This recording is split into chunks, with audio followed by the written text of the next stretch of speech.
everyone, and welcome back to my channel, Tomcat Stitchery. I'm Whitney, and today I'm here to share with you my So Over It ebook work to weekend lookbook. Yay! I had a lot of fun making this little capsule wardrobe. There are 5 pieces.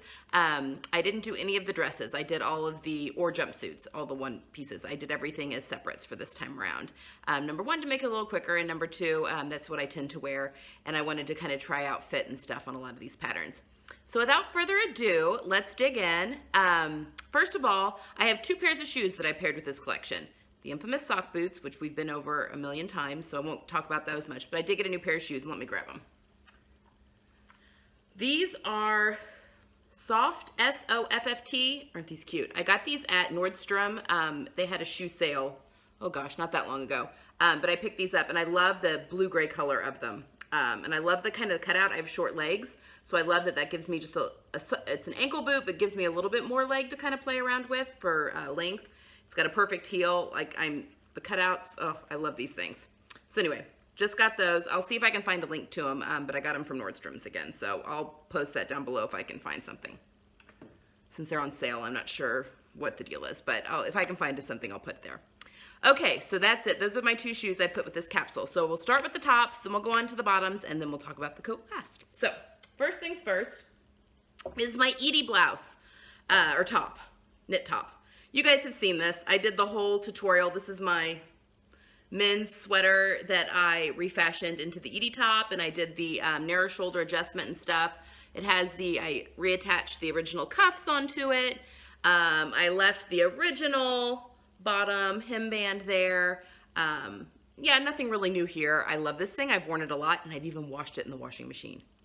This is merino wool. I was a little worried it might felt a little, but it didn't. I put it in a garment bag and washed it on delicate in my in my washing machine, and then just laid it out flat to dry, and it's perfect. So that's exciting. So yes, there's my IDI Blouse. Again, love this top. Next, I did the Dana blouse. Here she is. She is very loose fitting, has a shorter sleeve, and a hidden button placket.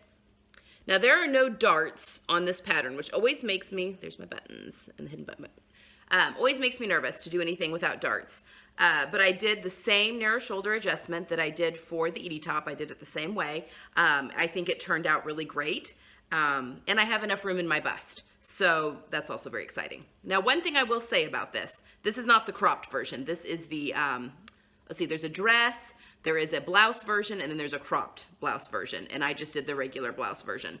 I will say, so in their instructions for the hidden button placket, they want you to put a snap at the very top instead of a button. And they have you do the buttonholes almost at the end of the top.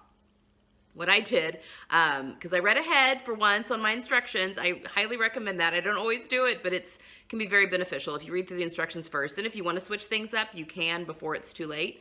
And I actually did that with this one. But I just went ahead and did my buttonholes really early in the process.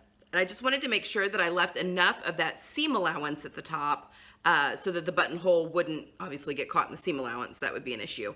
It's tight, like getting it buttoned is tight, but it works. I mean, I've got a button. I'll show you here. So see, there's the inside.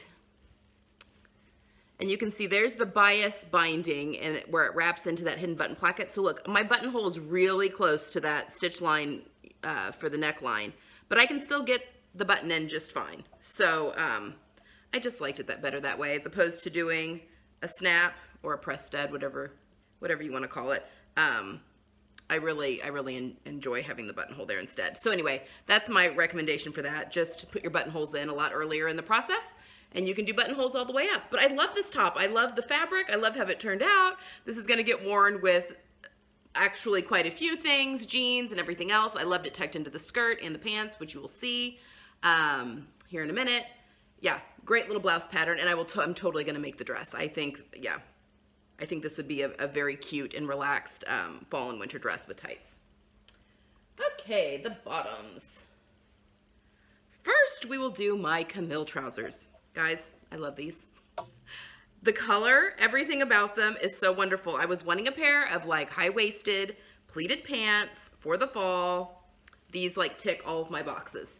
So we've got a couple of pleats on the front, and I was again, my waist to hip ratio is not, there's not a big difference. There is a difference, but not a very big one. So a lot of times, in order for things to fit my hip and butt and all that, I have to grade up for my waist, which I did here. But I was a little worried I was going to lose some of the pleat as I made things up, but I didn't. I was able to keep the pleats just like they were. I did have to grade. I think I'll do a blog post with all the details and stuff, but I'm pretty sure I went from a 12, I made a 12 all the way through the pant, and then graded up to a 16 at the waist. Actually, no. I graded to a 14 at the waist in the back and a 16 at the waist in the front, because I didn't need quite the 16. I needed like in between the 14 and 16, because I wanted it to fit snug with just a little bit of ease. So that's what I did. I did a 14 in the back and the 16 and graded to a 16 in the front, and then I just cut my waistband a little bit longer and then finagled that as it went around. Now with this and the skirt, this has a invisible zipper that goes all the way up the back, which hopefully you can't see. It's that seam right there. You can kind of see it up here at the waist, just because I gave myself a little extra room up here at the waist.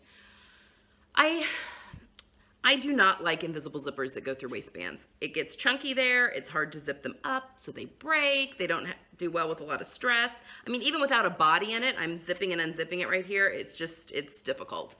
I went ahead and made them per the instructions, but I don't know, guys. Maybe next time I would do, I don't know, a lap zipper, or maybe even just stop the invisible zip before the waistband and then do some kind of like overlap, underlap with hook and eyes or buttons or something at the waistband. To help close that, but we'll see how it wears. I'm gonna be real upset though if the zipper does break, and it might. Okay, next is the Kate skirt. This skirt is so fun. It's not just your average, I don't think it's a full circle, maybe half circle, maybe 3/4, but it's so fun because they've done panels. So here she is, also in a wool crepe, panels, and then they have you stop here at the bottom, so you have these little sassy slits. And it's in the front and the back. So when you walk on both sides. So when you walk, you get like a little flash, a little extra flash of leg. And I think that's so fun, because I think you could do colored tights with these and it would be a whole lot of fun. I shortened this skirt by 4 inches. I am 5'2". I also shortened the pants by 4 inches, and they still have to be worn with a heel, which I wanted in order for them not to be too long. This hits me right below the knee, which I think is kind of fun, and it kind of retro a little bit, and I kind of like that. It's not something I've really done in the past, but I'm getting into midi skirts a little bit. I always, you know, you believe the lies. I'm too short to wear the midi length and cropped length or whatever, but I think if it hits you in the correct spot, it does not look frumpy, and you can totally pull it off. And this hits me right below my knee, so right where my leg has gotten narrow again before my calf, and I think it works, and I love it. And this is going to get so much wear this fall and winter, I think, with church and anything that I have to like dress up for. Yeah, this skirt, I mean, it's a navy crepe full skirt. I'm gonna have so much fun with this fall and winter. And then last, but certainly not least, is dumping everything on the floor, the trench coat of dreams. God, this turned out so well. I'm actually going to do, I've done a little tutorial on how I've lined it, kind of, how I cut the lining. I just bagged it out, which there's so many, I'll talk about that in my next video. But I did line it because it's wool, and it's kind of a loose weave, scratchy wool. So it's definitely meant for outerwear. I put these little gold buttons, had a little conundrum on what buttons to pick, but I'm glad I went with the gold ones. Did the same narrow shoulder adjustment, just like I did with the Edie top. It worked beautifully. I made the tie belt, which I actually kind of think I may add a D-ring to later. Just to make it a little more belt-like and a little less like just a tie, because it's kind of bathrobe-y, I feel like, when it's just the tie. But I think with a D-ring, it would look a little more trench coat. Guys, I love this. It's got the vent in the back. It's just everything. I'm going to wear this with jeans this winter. It's super warm because it's wool and a heavy wool. This is going to get worn a lot. So yeah, there she is. I'm pretty pleased with my plaid matching. I tried to hit some major, like, you know, stripes through. Didn't really match it up there. You kind of have to pick and choose when you're matching your plaids across sleeves. But I got the back pretty well, you know, going across. Yeah, there's inseam pockets. I am really pleased with how this turned out. So there you have it. There is my Sew Over It Work to Weekend capsule. I think I definitely went more work with this one, although a few of the tops and stuff I can definitely dress down. I will wear this trench coat with everything. Jeans, flares. I think there's a lot of fun things I can do moving forward with this jacket. So without further ado, I'm going to show you the lookbook with me twirling around in all of my various outfits and the different ways you can pair these. So that's it for this capsule. Okay, moving on to the next capsule. I want to know what you guys want to see. I could either do, I'm going to do much more casual, I think, for the next one, because that is typically what I wear in my everyday life.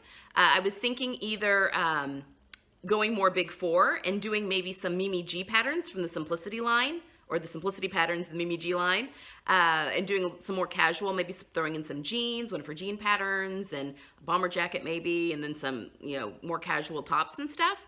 Or I could do another independent pattern company line. I have quite a few of the closet case patterns. I thought that might be kind of a fun little capsule to do.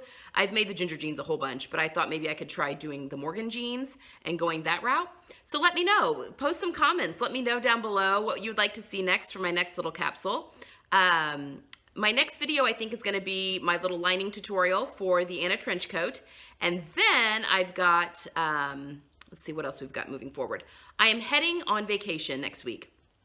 So I wanted to know if you guys would also be interested in seeing kind of a, we're going down to Florida, so it's going to be warm. If you'd like to see kind of like a what I wore each day while we were on vacation, that kind of thing. Packing capsule wardrobe-ish and that, that whole shebang. Plus all beautiful scenery there at the beach. So let me know if that's something you'd like to see, and we can definitely put that in the plans. Please don't forget to subscribe.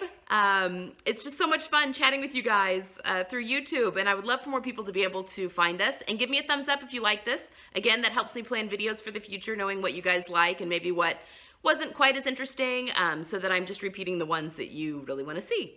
So until next time, happy sewing, and I'll see you soon. Bye.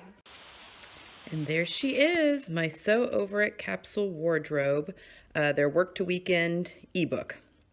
We have the Dana blouse, starting from the left, the Dana blouse, the Edie top, my Camille trousers, the Kate skirt, and then the Anna trench coat that I have lined. And I have paired this whole collection with the infamous now sock boots and a new pair of booties that I'll talk a little bit more about. I actually bought a new pair of shoes. So there it all is together. I love how this looks.